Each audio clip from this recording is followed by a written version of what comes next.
Story. So I was out adventuring like I normally was, and I heard about an ancient temple that had a jeweled skull in it, and many people had tried to get to it before and failed, but me being the amazing adventurer and collector I am, I had to tackle it. So I set up camp and dove straight into the temple.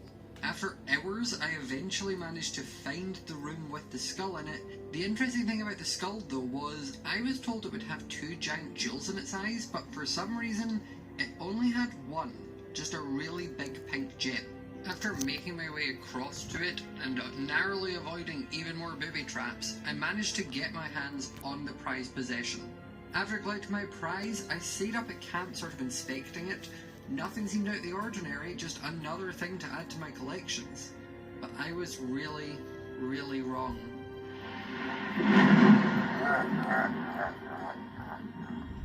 When I woke up in the morning, my vision was so bad I couldn't see out of one eye, and then I realised the skull that once had one gem now had a nice green gem, the exact same shade as my eyes. After years of trying to find anyone who could help me get my eye back, I eventually stumbled across a wizard who lived in the swamp, and as a last-ditch effort, attempted to get him to help me.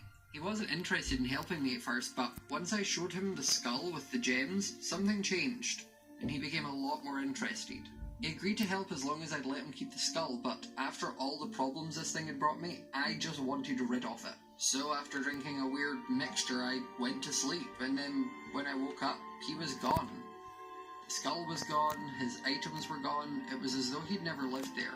But my vision was back. I ran to the closest body of water so I could see my reflection to see my eye, but it wasn't mine, it was this yellow one. And since then,